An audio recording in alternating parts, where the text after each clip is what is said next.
atenção. Você já parou para pensar que as 7 igrejas do Apocalipse escondem um segredo que poucos conhecem? Isso mesmo. Elas não são apenas cartas antigas de João. São um mapa profético, uma revelação bombástica das diferentes épocas da igreja ao longo dos séculos. E o que você vai descobrir aqui hoje pode mudar tudo o que você pensa sobre a fé cristã. Fique comigo até o final, porque esse mistério apocalíptico vai te deixar sem palavras, e o tempo está correndo contra nós.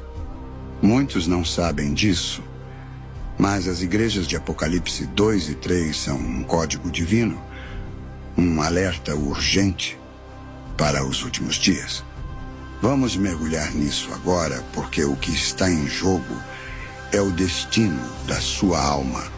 Éfeso, a igreja do primeiro amor perdido, primeiro século depois de Cristo.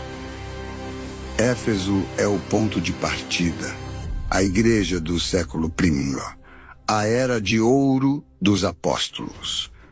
Mas aqui está o choque. Ela representa a igreja que, logo após a morte de João, começou a desmoronar.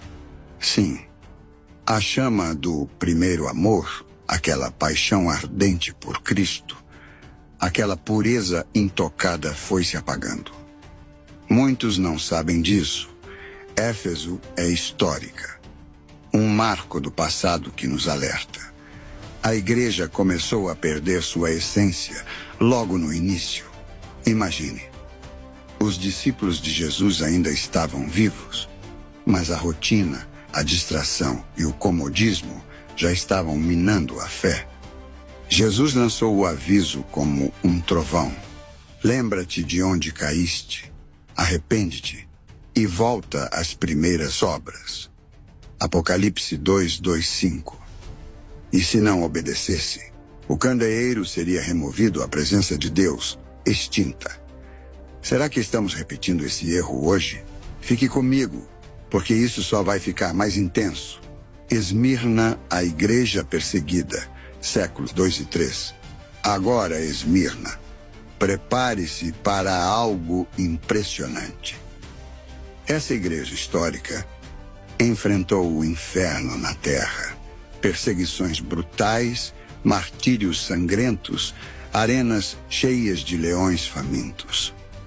Muitos não sabem disso, mas ela simboliza os séculos 2 e 3, quando os cristãos eram caçados como animais pelo Império Romano. Era a fé sendo testada no fogo e eles venceram. Jesus não exigiu nada além de coragem.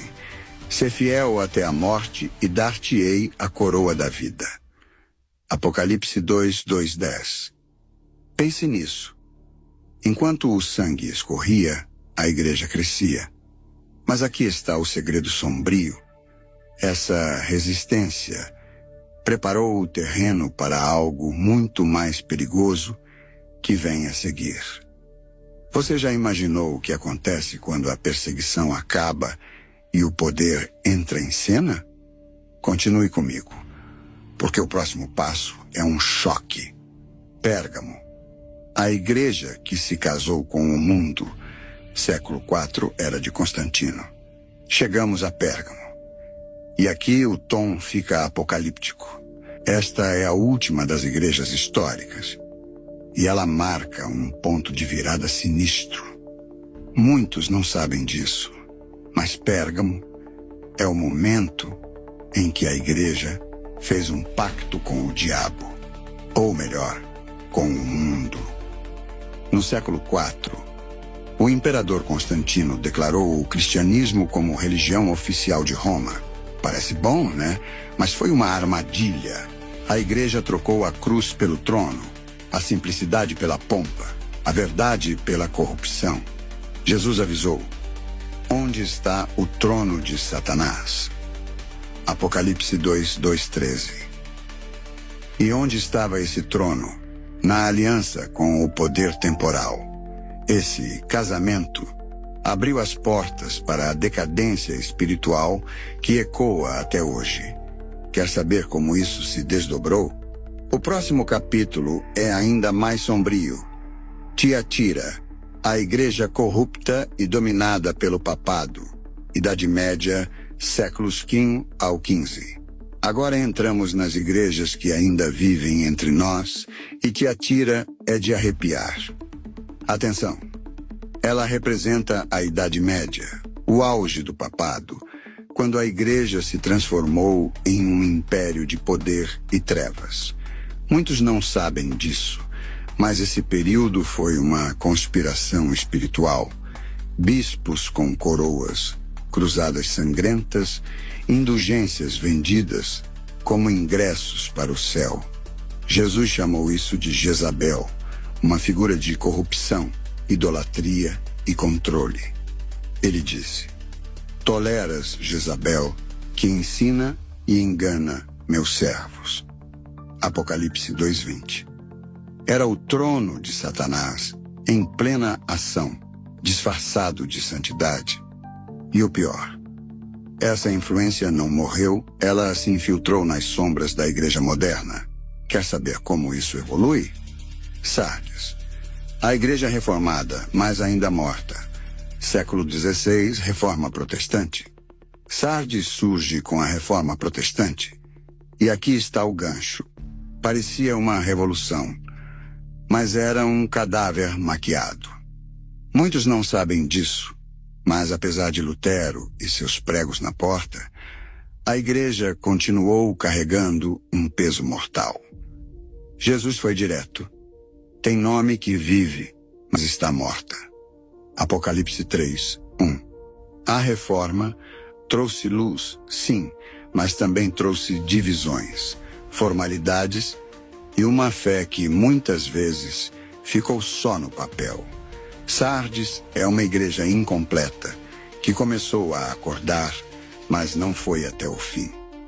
E hoje, quantas igrejas têm placas brilhantes, mas corações frios? Fique comigo, porque a próxima igreja é a esperança que todos esperam. Filadélfia, a igreja fiel e do avivamento. Século XVIII ao presente.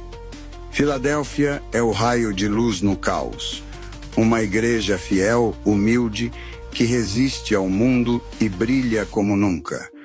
Muitos não sabem disso, mas ela representa os grandes avivamentos dos séculos XVIII e XIX, até hoje, aqueles momentos em que o Espírito Santo incendiou corações. Jesus prometeu: porque guardaste a palavra da minha paciência, eu te guardarei da hora da tentação. Apocalipse 3:10. Aqui está o segredo apocalíptico. Filadélfia é a igreja que será arrebatada, poupada da grande tribulação. Mas nem todos estão prontos para isso. Quer saber quem fica para trás? O próximo ponto é um alerta urgente. Laodiceia, a igreja morna e dos últimos dias, o cristão atual. Por fim, Laodiceia, a igreja de hoje, a dos últimos dias. Preste atenção, porque isso é pessoal. Muitos não sabem disso, mas Laodiceia é a igreja que se acha rica, cheia de bênçãos materiais, com cultos lotados e telões brilhantes. Mas Deus vê a verdade. É pobre, cega e nua. Apocalipse 3:17. É a era da prosperidade sem arrependimento, da fé superficial, do evangelho de autoajuda. Jesus avisa: vomitar-te-ei da minha boca. Apocalipse 3:16. E aqui está o terror. Essa igreja não será arrebatada. Ela enfrentará a tribulação, pagando com sangue por sua mornidão. Estamos vivendo isso agora. E o relógio está ticking. Onde você se encaixa? Essas 7 igrejas não são só história. São um espelho profético do que foi, do que é e do que está por vir. Muitos não sabem disso, mas elas revelam o plano de Deus e o destino da igreja. Então eu te pergunto: você ainda tem o primeiro amor de Éfeso? Está resistindo como Esmirna? Ou caiu na mornidão de Laodiceia? O tempo está se esgotando. O mundo está à beira do abismo. E o Espírito clama. Quem tem ouvidos, ouça o que o Espírito diz às igrejas. A escolha é sua, mas precisa ser agora.